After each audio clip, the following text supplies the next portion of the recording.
अस्सलाम वालेकुम। Class 12 chapter number 2 जिसका नाम इलेक्ट्रोकेमिस्ट्री है, इसका लेक्चर नंबर 8 अभी हम स्टार्ट करेंगे। और आज का हमारा टॉपिक ये होगा कि हम किस तरह किसी भी इलेक्ट्रोड का पोटेंशियल फाइंड कर सकते हैं। अब जैसे कि लिखा method to measure the electrode potential, किसी भी इलेक्ट्रोड का पोटेंशियल कैसे फाइंड किया जाता है, आज का हमारा टॉपिक इस पे है। और आपने लास्ट लेक्चर नंबर 7 के अंदर ये चीज पढ़ी थी कि किसी भी इलेक्ट्रोड का इलेक्ट्रोड पोटेंशियल फाइंड करने के लिए हम स्टैंडर्ड हाइड्रोजन इलेक्ट्रोड को यूज करते हैं, जिसको शॉर्ट फॉर्म में क्या लिखा जाता है, SHEC। तो यही बात मैंने यहां पहले लिखी है कि standard hydrogen electrode is the primary reference electrode used to measure the standard electrode potential of other half cell. कोई भी हमारे पास हाफ सेल है, उसके अंदर हम जिस इलेक्ट्रोड का इलेक्ट्रोड पोटेंशियल हम फाइंड करना चाहेंगे उसको अटैच करेंगे किसके साथ, स्टैंडर्ड हाइड्रोजन इलेक्ट्रोड के साथ। और स्टैंडर्ड हाइड्रोजन इलेक्ट्रोड को हम रेफरेंस मानेंगे। रेफरेंस मानने का यह मतलब है कि स्टैंडर्ड हाइड्रोजन इलेक्ट्रोड का इलेक्ट्रोड पोटेंशियल हम 0.00 वोल्ट कंसिडर करके बाकी किसी भी हाफ सेल का इलेक्ट्रोड पोटेंशियल हम फाइंड करेंगे। ये यहां डायग्राम की हेल्प से आपको अच्छी समझ आएगी। जैसे कि जिंक और कॉपर का यहां आज के लेक्चर में हम सीखेंगे कि किस तरह जिंक और कॉपर का इलेक्ट्रोड पोटेंशियल हम फाइंड कर सकते हैं। तो सबसे पहले जिंक का इलेक्ट्रोड पोटेंशियल फाइंड करने के लिए हम क्या करेंगे, determination of the standard electrode potential of zinc ion to Zn electrode, मतलब जिंक आयन का Zn आयन उसकी जब रिडक्शन होगी, जब वो जिंक मेटल के अंदर चेंज होगा ऑक्सीडेशन स्टेट 0 के अंदर, तो उसका इलेक्ट्रोड पोटेंशियल क्या होगा। क्योंकि ये नॉर्मली हम रिडक्शन पोटेंशियल की बात करते हैं, इसलिए Zn आयन जो है वो Zn 0 ऑक्सीडेशन स्टेट में जा रहा है। तो इससे आपने कंफ्यूज नहीं हो जाना कि शायद ये जिंक यहाँ ऑक्सीडाइज हो रहा है, तो इसको यहाँ अगर इसको टॉपिक को देखा जाए तो यहाँ तो जिंक ऐसे लग रहा है जैसे रिड्यूस हो रहा है, लेकिन जब एक्सप्लेनेशन करेंगे तो यहाँ जिंक हम उसको ऑक्सीडाइज करवा देंगे। तो ये कोई ज्यादा इसको कंफ्यूज ज्यादा इससे कंफ्यूज होने वाली कोई बात नहीं है। सिर्फ यहाँ टॉपिक में इसलिए लिखा गया है क्योंकि जो हम इलेक्ट्रोड पोटेंशियल फाइंड करते हैं आयोपैक ने हमें आयोपैक के अकॉर्डिंग हमें कौन सा फाइंड करना चाहिए, रिडक्शन पोटेंशियल। उन्होंने स्टैंडर्ड किसको माना हुआ है, रिडक्शन पोटेंशियल को, ऑक्सीडेशन पोटेंशियल को उन्होंने स्टैंडर्ड नहीं माना हुआ, इसलिए यहां हम क्या करते हैं, जिंक का रिडक्शन पोटेंशियल फाइंड किया जाता है। इवन ऑक्सीडेशन पोटेंशियल भी फाइंड हो जाता है, जस्ट साइन चेंज करेंगे। तो चलो देखते हैं किस तरह से इसको जिंक का या कॉपर का इलेक्ट्रोड पोटेंशियल हम फाइंड कर सकते हैं। सबसे पहले यही बातें यहां एक्सप्लेन की हुई हैं, थोड़ा सा मैं यहां डायग्राम पे आप आ जाओ तो ये थोड़ा आसान होगा। ये मैंने स्टैंडर्ड हाइड्रोजन इलेक्ट्रोड लगा दिया, जो कि आपने लेक्चर नंबर 7 के अंदर डिटेल में आप उसको सुन सकते हो। अब इस हाफ सेल को जो कि स्टैंडर्ड हाइड्रोजन इलेक्ट्रोड है उसको मैंने किससे जोड़ दिया है, एक सेकंड हाफ सेल से। और ये हमारे पास एक बीकर, और बीकर के अंदर मैंने 1 मोलर जिंक सल्फेट का सोल्यूशन ले लिया। ZnSO4 का 1 मोलर सोल्यूशन, आपको ये बात पता है कि ZnSO4 जब आयनाइज होगा तो जिंक आयन और सल्फेट आयन की फॉर्मेशन होगी। अब इसके अंदर हमारे पास जिंक आयन जो है वो इस सोल्यूशन के अंदर है, सल्फेट आयन है। और ये जो रॉड बना हुआ है ये किसका बना हुआ है, ये जिंक मेटल का, प्योर जिंक मेटल होना चाहिए, मिक्सर नहीं होना चाहिए। ये भी हमने लास्ट लेक्चर के अंदर पढ़ा, लेक्चर नंबर 7 के अंदर, कि स्टैंडर्ड कंडीशन ये है कि ये रॉड इलेक्ट्रोड भी प्योर होना चाहिए। अब जब आप इस सेल को कनेक्ट करोगे, ये साल्ट ब्रिज है, आपको पता है साल्ट ब्रिज का हमने फंक्शन भी पढ़ा था, ये दोनों सेल्स को कनेक्ट करता है और आयंस को बैलेंस रखने में हेल्प करता है। अब ये जो हाफ सेल है इसमें ये जो जिंक है जो जिसका इलेक्ट्रोड बना हुआ है, ये जिंक अपने इलेक्ट्रॉन लूज करेगा और सॉल्यूशन के अंदर ये किस फॉर्म में आ जाएगा, Zn+2 की फॉर्म में। तो ये जो इलेक्ट्रोड बना हुआ है ये किसका बना हुआ है, Zn। तो ये Zn अपने इलेक्ट्रॉन लूज करेंगे और ये Zn किस फॉर्म में आ जाएगा, Zn+2 की फॉर्म में सॉल्यूशन के अंदर आ जाएगा। और जो इलेक्ट्रॉन इसने लूज किया वो यहां से ट्रेवल करते करते वोल्ट मीटर में से गुजरेंगे, और वोल्ट मीटर कितने वोल्टेज शो करेगा, 0.76। अगर हमारे पास यहां क्या हुआ, इस बीकर के अंदर 1 मोलर जिंक सल्फेट हुआ और ये इलेक्ट्रोड किसका हुआ, प्योर जिंक मेटल का, तो ये हमें क्या शो करेगा, 0.76 वोल्ट। और साथ हमारे पास क्या हुआ, अगर स्टैंडर्ड हाइड्रोजन इलेक्ट्रोड, तो इलेक्ट्रॉन ट्रेवल करते करते किस में आ जाएंगे, स्टैंडर्ड हाइड्रोजन इलेक्ट्रोड के अंदर। तो जिंक यहां क्या हुआ, ऑक्सीडाइज। अब ये जो बातें मैंने बताई है ना कि ये बीकर है, बीकर के अंदर जिंक इलेक्ट्रोड है और इसके अंदर हमने 1 molar zinc sulphate solution add किया हुआ, ये हमने इस तरह से लिखा है कि जिंक रॉड, रॉड का मतलब जिंक इलेक्ट्रोड, ये इलेक्ट्रोड है हमारे पास, इसको आप लिख सकते हो, ये हमारे पास क्या है, जिंक इलेक्ट्रोड। और ये जो जिंक इलेक्ट्रोड है उसको यहां हमने क्या लिखा है, zinc rod dipped in 1 molar zinc sulphate solution. ये हमारे पास जिंक सल्फेट का सोल्यूशन जिसकी कंसंट्रेशन कितनी है 1 मोलर, इसके अंदर हमने डिप किया हुआ है। फिर connected to standard hydrogen electrode, और इसको किसके साथ कनेक्ट कर दिया है, स्टैंडर्ड हाइड्रोजन इलेक्ट्रोड के साथ with the help of salt bridge and external wire. ये जो वायर है ना इसके साथ साल्ट ब्रिज और वायर की हेल्प से हमने इन दोनों हाफ सेल्स को आपस में कनेक्ट कर दिया। फिर इसके बाद हमने इसमें ऑब्जर्व क्या किया कि electron will flow from zinc electrode to standard hydrogen electrode. Standard hydrogen electrode की तरफ इलेक्ट्रॉन ट्रेवल करेंगे। उसकी वजह यह है कि जिंक उसका इलेक्ट्रॉन लूज करने की टेंडेंसी बहुत ज्यादा है, तो जिंक क्या करेगा, अपने इलेक्ट्रॉन लूज करेगा, और जिंक जब यहां इलेक्ट्रॉन लूज करेगा और वो कहां आ जाएंगे, इस स्टैंडर्ड हाइड्रोजन इलेक्ट्रोड की तरफ आएंगे, जो कि हमने इसको इस तरह लिखा हुआ है।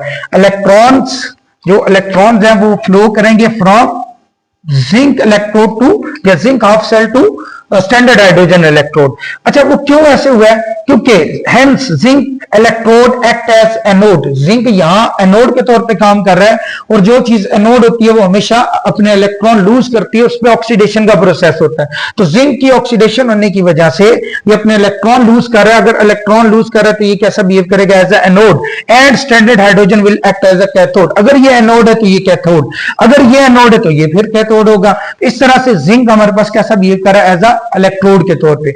अब जब आपने ये सारा सेटअप लगाया तो उसमें यहां वोल्ट मीटर लगाया। वोल्ट मीटर पे मैंने जैसे आपको बताया कि अगर यहां जिंक हाफ सेल होगा और यहां स्टैंडर्ड हाइड्रोजन इलेक्ट्रोड होगा तो ये वोल्ट मीटर हमें क्या वैल्यू शो करेगा, 0.76। इसी वैल्यू को यूज करके आप ये बेसिकली वैल्यू है जो कि किसकी है, जिंक हाफ सेल की, और ये हमने बेसिकली कैलकुलेट करनी होती है। अब इसकी कैलकुलेशन भी है।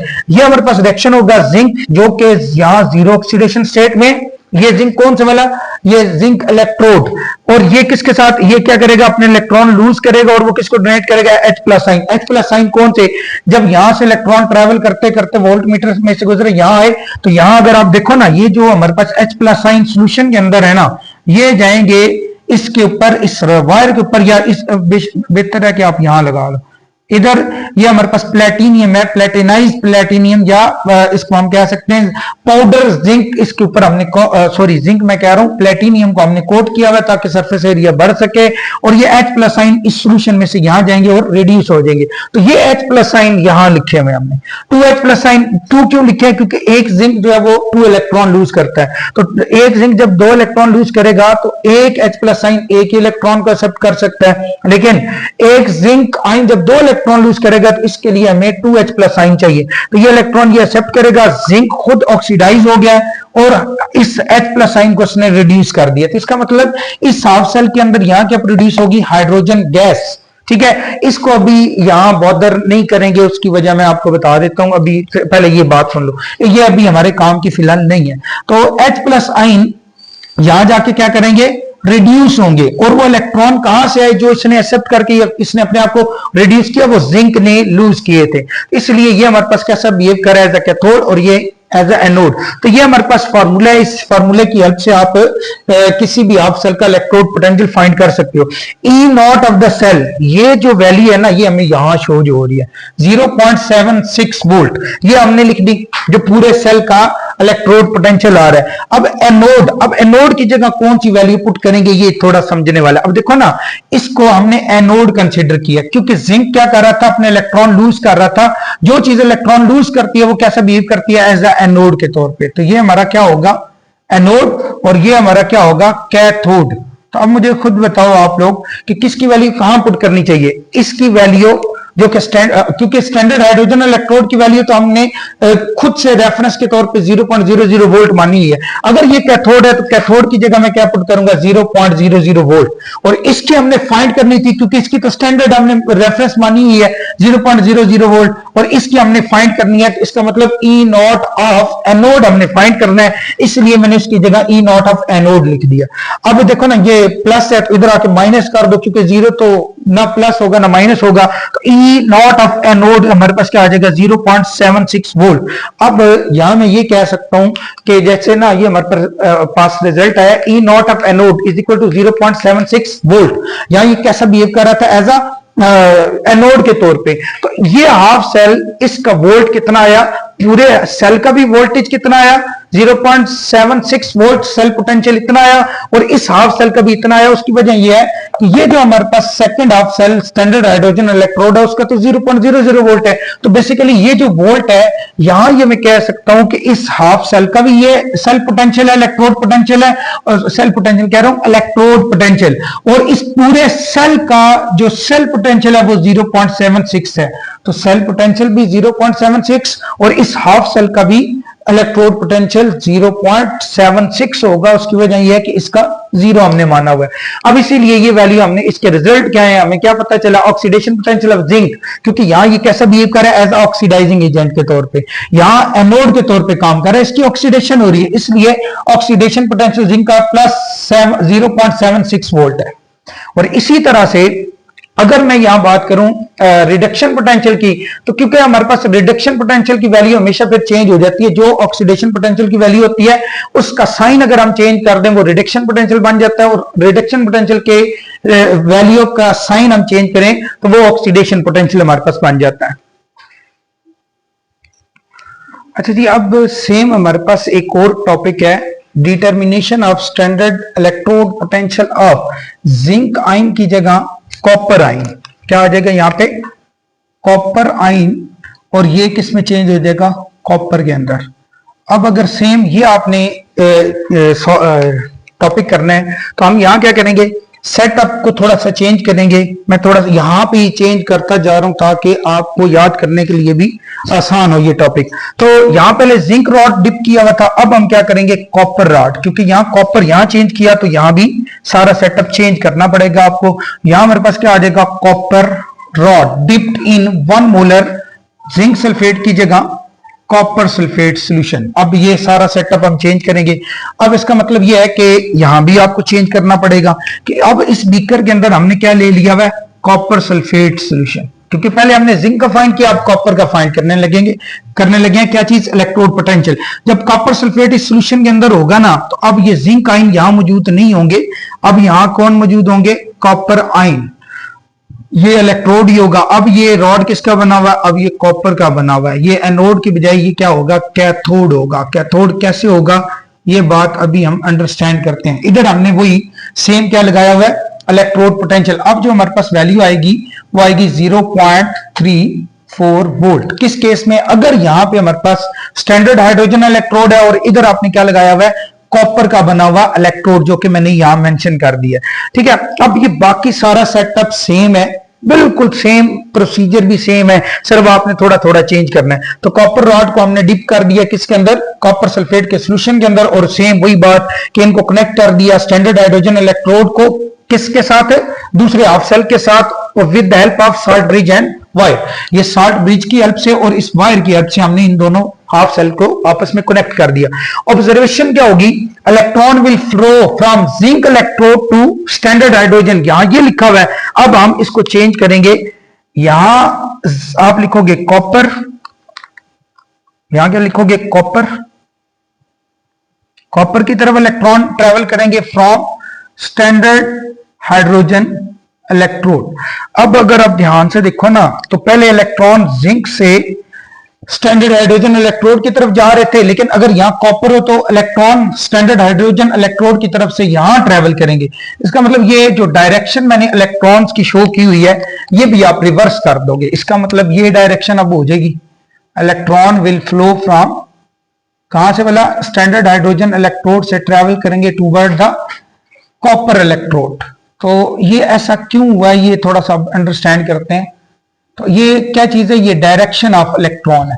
अब ये H प्लस साइन यहां नहीं जाएंगे, इसके भी थोड़ा सा सिनेरियो चेंज हो जाएगा। चलो इसको अंडरस्टैंड करते हैं, पहले एक दफा मैं सारा ये सेट कर लूं ना।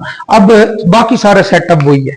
तो अब इलेक्ट्रॉन क्या होंगे, स्टैंडर्ड हाइड्रोजन इलेक्ट्रोड की तरफ से किस तरफ मूव करेंगे, कॉपर सल्फेट वाले सॉल्यूशन की तरफ या कॉपर इलेक्ट्रोड की तरफ। ये जब आप प्रैक्टिकल करोगे तो ये आप चीज ऑब्जर्व करोगे, इलेक्ट्रॉन कहां से ट्रेवल कर रहे हैं, स्टैंडर्ड हाइड्रोजन इलेक्ट्रोड की तरफ से किसकी तरफ ट्रेवल कर रहे हैं, कॉपर इलेक्ट्रोड की तरफ मूव कर रहे हैं। बाकी चीजें सेम वही है। यहां hence zinc electrode act as anode, यहां क्या लिखोगे, standard hydrogen electrode, standard hydrogen electrode ये कैसा बिहेव करेगा एज अ एनोड के तौर पे, एंड जो हमारे पास कॉपर है वो एक्ट एज अ कैथोड। ये बाकी बातें वही। अब ये तो जिंक के लिए कैलकुलेशन है, ये बेशक आप रेज कर दो क्योंकि ये वाली हमने यहां अलग से मेंशन कर दी है। ये जिंक के लिए लिखी हुई थी जो ये बेशक चेंज कर दो, है वही, ठीक है, सेम सेम है, कोई इतना ज्यादा कोई फर्क नहीं है। तो अब थोड़ा सा इसको अंडरस्टैंड करते हैं। सेम सेटअप आप देखो वही है, सिर्फ हमने इसके अंदर ही पहले जिंक का रॉड डिप किया हुआ था, अब हमने कॉपर का कर दिया। पहले यहां जिंक सल्फेट का सोल्यूशन था, अब हमने क्या कर दिया, इसके अंदर जिंक रॉड डिप कर दिया कॉपर सल्फेट सोल्यूशन के अंदर। अब ये एज अ एनोड के तौर पे बिहेव करेगा। कैसा? एज अ एनोड के तौर पे। क्यों एनोड के तौर पे? क्योंकि ये ऑब्जर्व किया जाएगा कि यहां से इलेक्ट्रॉन यहां मूव करेंगे toward the copper half cell, ये जो रिडक्शन हाफ सेल है उसके अंदर, जिसके अंदर कॉपर का इलेक्ट्रोड डिप किया हुआ, इस तरफ इलेक्ट्रॉन मूव करेंगे। पर वो कैसे करेंगे?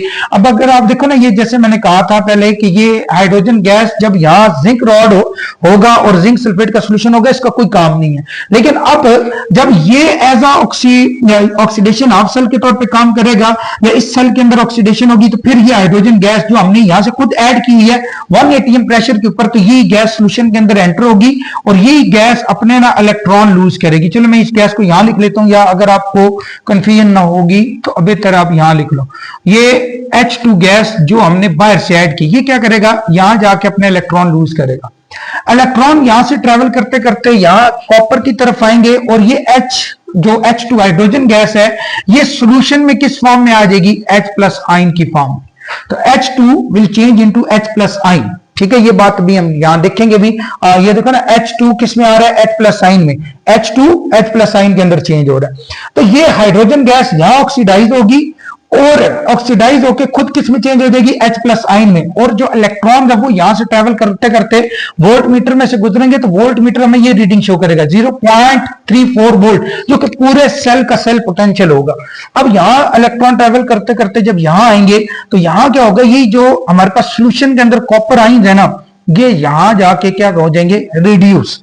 मतलब कॉपर आयन इलेक्ट्रॉन्स को एक्सेप्ट करेंगे। कौन से इलेक्ट्रॉन? जो H2 ने रिलीज किए हैं, यहां से ट्रेवल करते करते यहां आए थे, अब वो इलेक्ट्रॉन एक्सेप्ट करेगा। जैसे कि ये कॉपर आयन है, ये वाला सोल्यूशन के अंदर, इसने क्या किया, इस हाइड्रोजन से इलेक्ट्रॉन एक्सेप्ट किए, तो कॉपर किस में चला गया? जीरो ऑक्सीडेशन स्टेट के अंदर। किस में?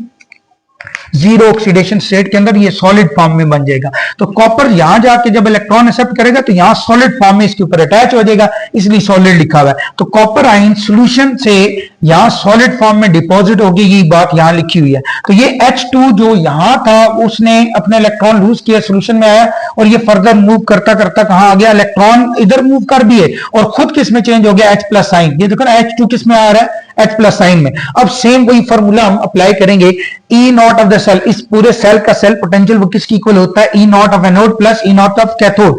अब अगर आप देखो ना, इसका तो स्टैंडर्ड इलेक्ट्रोड पोटेंशियल हमने कितना सपोज किया हुआ है? 0.00 वोल्ट। E0 इसका कितना हमने सपोज किया हुआ है? रेफरेंस कितना माना हुआ? 0.00 वोल्ट। इसका मतलब ये हमारे पास एज ए एनोड के तौर पे काम कर रहा है। एनोड की वैल्यू मैंने क्या पुट की हुई है? 0.00। और जब जिंक यहां था तो फिर हमने कैथोड को 0 पुट किया था। क्यों? क्योंकि हमारे पास फिर इलेक्ट्रोड की वैल्यू हमने फाइंड करनी थी। और हमारे पास जो कैथोड है, इसको ना आप बेशक ना ऐसे ना लिखो, इसको E0 ऑफ कैथोड ही लिखो। ठीक है, E0 ऑफ कैथोड, क्योंकि इसकी तो वैल्यू हमने फाइंड करनी है। E0 ऑफ एनोड, एनोड की वैल्यू 0 हमने खुद रेफरेंस के तौर पे मानी हुई है, इसकी वैल्यू हमें नहीं पता, तो इसलिए मैंने E0 ऑफ कैथोड लिख दिया। अब इन दोनों को जब सम करोगे तो आंसर क्या आएगा? 0.36 वोल्ट, जो कि हमारे पास क्या आ गया? Electrode potential of this half cell. अब जो हमारे पास, ये हमारे पास क्या आ गया? इसका कॉपर का इलेक्ट्रोड पोटेंशियल, जो कि रिडक्शन पोटेंशियल होगा। अब अगर इसका ऑक्सीडेशन पोटेंशियल की अगर हम बात करें, तो जो कॉपर है उसका जो ऑक्सीडेशन पोटेंशियल है वो क्या होगा? चलो मैं इसको यहां ही थोड़ा सा चेंज कर देता हूं। यही वाले रिजल्ट आपने यहां एंड पे लिखने हैं। ठीक है, क्या लिखोगे? ऑक्सीडेशन पोटेंशियल ऑफ जिंक की बजाय क्या लिखोगे? कॉपर। क्या लिखोगे? कॉपर। ठीक है, यहां भी कॉपर। तो जो रिडक्शन पोटेंशियल है ना जिंक का, सॉरी कॉपर का, वो आता है प्लस 0.36 वोल्ट। कितना? 0.36 वोल्ट ये हमारे पास कॉपर का रिडक्शन पोटेंशियल आता है। अगर ऑक्सीडेशन पोटेंशियल की बात करें तो ये साइन आप चेंज कर दो तो हमारे पास क्या आ जाएगा, इसका रिडक्शन पोटेंशियल। तो ये हमारा एक टॉपिक था और इस टॉपिक में हमने मेन ये बात सीखी कि किस तरह से स्टैंडर्ड हाइड्रोजन इलेक्ट्रोड को यूज करके आप किसी भी इलेक्ट्रोड का इलेक्ट्रोड पोटेंशियल फाइंड कर सकते हो। तो ये हमने दो आज एग्जांपल कंसिडर करके, जो कि हमारे कोर्स में है, जिंक और कॉपर, उनको एज अ एनोड या कैथोड के तौर पे कंसिडर करके और एक हाफ सेल के अंदर इनको डिप किया, उसी के जिंक सल्फेट या कॉपर सल्फेट के सॉल्यूशन में, और उसको कनेक्ट किया स्टैंडर्ड हाइड्रोजन इलेक्ट्रोड से, और जिसकी हेल्प से हमने क्या फाइंड कर लिया, किसी भी इलेक्ट्रोड का इलेक्ट्रोड पोटेंशियल। तो इस तरह से स्टैंडर्ड हाइड्रोजन इलेक्ट्रोड हम इसको यूज करते हैं किसी भी हाफ सेल का रिडक्शन या ऑक्सीडेशन पोटेंशियल फाइंड करने के लिए। इसलिए मेरे ख्याल में ये आपके बोर्ड के लिए एक इंतहाई इंपॉर्टेंट टॉपिक है।